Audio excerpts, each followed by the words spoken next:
হয় চাওক, এতিয়া শাওনৰ বতৰ। শাওন বুলি ক'লেই প্ৰতিজন অসমীয়া, চহা অসমীয়া আচলতে ব্যস্ত হয় নিজৰ যিডৰা সপোনৰ পথাৰডৰাত।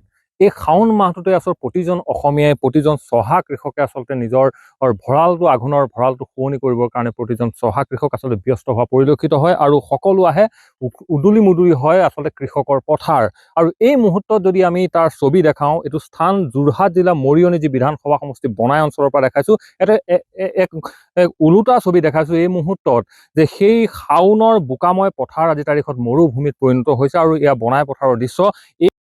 এইখন বনাই পথাৰৰ বৃহত্তৰ হাজাৰ হাজাৰ হেক্টৰ ভূমি কিন্তু এই মুহূৰ্তত এনেধৰণে চন পৰি ৰ'ব লগা হৈছে শাওনৰ আজি 12টা দিন যোৱাৰ পাছত। কিয়নো যি অস্বাভাৱিক হাৰত যি বতৰৰ যি পৰিৱৰ্তন, জলবায়ুৰ যি পৰিৱৰ্তন, সেই পৰিৱৰ্তনৰ বাবে আজি তাৰিখত বৰষুণৰ অভাৱত খৰাঙত এনেধৰণে আচলতে দিন অতিবাহিত কৰিছে এই অঞ্চলসমূহ ৰাইজে। আৰু আজি তাৰিখত এই বৃহত্তৰ অঞ্চলটোৰ এই বনাই পথাৰ অঞ্চলটোৱেই নহয়, আচলতে বৃহত্তৰ টিয়ক অঞ্চলটোৰ বিভিন্ন অঞ্চলৰ, বিশেষকৈ উজনি অসমত আজি তাৰিখত বহু কৃষকে নিজৰ যিদৰে পথাৰডৰা আজি তাৰিখত গোজ ল'ব পৰা নাই। এইটো এটা ভয়াৱহ ছবি এই মুহূৰ্তত দেখাইছোঁ। আৰু সমান্তৰালভাৱে এই কথাটো কম, যি সময়ত চৰকাৰখনে বাৰম্বাৰ কৈ থাকে জলসিঞ্চন যিটো বিভাগৰ জৰিয়তে আচলতে দম্ভালি মাৰে যে অসমৰ প্ৰতিজন কৃষকক উপকৃত কৰাৰ কথা কয়, 12 মাহত 2-3টা খেতি কৰাৰ কথা কয়, সেই মুহূৰ্তত আচলতে প্ৰকৃততে কেনেধৰণে চলিছে ৰাজ্যৰ কৃষি পথাৰ, তাৰ ছবি আমি দেখাইছোঁ। আৰু মই পোনে পোনে কৃষকৰ মতামত ল'ম কেনেকুৱা ধৰণৰ। আজিৰ তাৰিখত, আজি শাওনৰ 13টা দিন গ'ল, আজি 12টা দিন গ'লে, আজি 13 তাৰিখ। আজিৰ তাৰিখত আপোনাৰ পথাৰৰ পৰিৱেশ কেনেকুৱা? নমস্কাৰ। আগতে আপোনাৰ শাওণ মাহত এতিয়া ইমান দিনে খেতি আমাৰ ইয়াত শেষ হৈ যায়। এতিয়া আপোনালোকে দেখিবলৈ পাইছে গোটেই খৰাং হৈ আছে। ইয়াত মানে কি হৈছে, পানী বোলা বস্তুটো নাই, বৰষুণৰ ওপৰতে আমি নিৰ্ভৰ কৰিব লগা হৈছে। অসমৰ জলসিঞ্চন বিভাগে ইয়াত পানীৰ ব্যৱস্থা কৰিম বুলি কৈ এতিয়ালৈকে কৰা দেখা পোৱা নাই, মানে নিউজত পাই আছোঁ। কিমান খেতি ৰুলে এতিয়ালৈকে? এতিয়ালৈকে ৰোৱা নাই, এডৰাও ৰোৱা নাই। আজি কিন্তু শাওনৰ 12টা দিন গ'ল, আৰু বেছি দিন নাই। এই কি হ'ব আচলতে, সম্ভাৱনা আছেনে ৰুব পৰা? যদি বৰষুণ দিয়ে তেতিয়া সম্ভাৱনা আছে, বৰষুণ নিদিলে আমাৰ ইয়াত এনেকেই খৰাং হৈ থাকিব।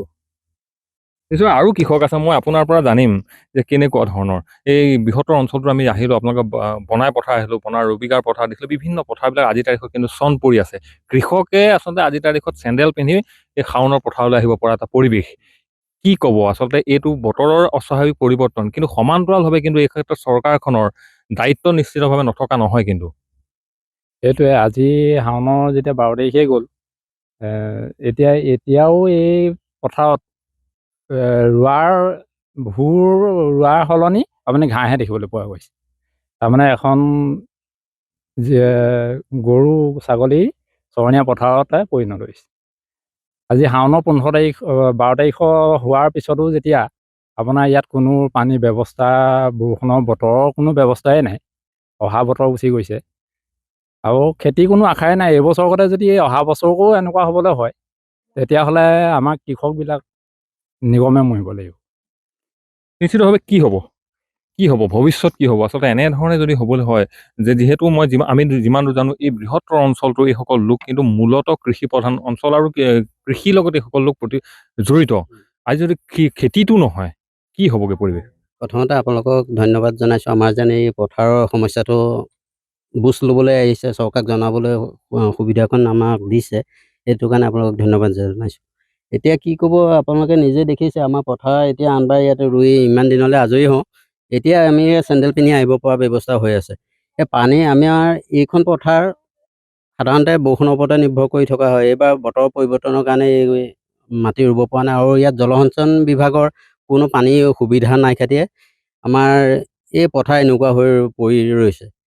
কি ক'ব চৰকাৰখনলৈ? চৰকাৰক আমি এতিয়া অনুৰোধ কৰিব পাৰোঁ, এইবাৰলৈতো গ'লেই, ভৱিষ্যতলৈ যাতে আমাৰ খেতিটো কৰিব পৰা সুবিধাটো জলসিঞ্চন বিভাগে কৰি দিয়ে, সেইটোকে আমি অনুৰোধ কৰিছোঁ। নিশ্চিতভাৱে ধন্যবাদ জনাইছোঁ। আৰু এয়া হৈছে এইসকল চহা কৃষকৰ আজি তাৰিখত সমনীয়া। আৰু এয়া ছবি অকল টিয়কৰ বা মৰিয়নি এই অঞ্চলৰ নহয়, বিশেষকৈ উজনি অসমৰ বিভিন্ন প্ৰান্তত এনেধৰণে আমি ND24ত কৃষকসকলৰ আচলতে বিননি দেখাই আছোঁ কেনেধৰণে আজি তাৰিখত চন পৰি ৰৈছে নিজৰ হেঁপাহৰ কৃষি পথাৰডৰা কিন্তু এই ক্ষেত্ৰত আমি এই যিসমূহ ছবি এই ছবিসমূহ ৰাজ্যখনৰ যিগৰাকী মুখ্যমন্ত্ৰীজনৰ দৃষ্টিগোচৰ কৰাইছোঁ যিটো জলসিঞ্চন নামৰ যিটো বিভাগটোৰ আচলতে বৰমূৰীয়াসকলৰ দৃষ্টিগোচৰ কৰাইছোঁ যি সময়ত বিয়াগম হোৰ্ডিং কেওফালে লগোৱা হৈছে উন্নয়নৰ প্ৰকৃততে কি হৈছে উন্নয়ন কেনেধৰণে আচলতে চৰকাৰৰ সেই উন্নয়ন কৃষকৰ পথাৰলৈ আহিছে নে তাৰহে কিন্তু এখন বাস্তৱ ছবি এই মুহূৰ্তত দেখাইছোঁ যোৰহাট জিলাৰ মৰিয়নি যি বিধানসভা সমষ্টিৰ বনাই পথাৰ অঞ্চলৰ এইসমূহ ছবি দেখাইছোঁ এই মুহূৰ্তত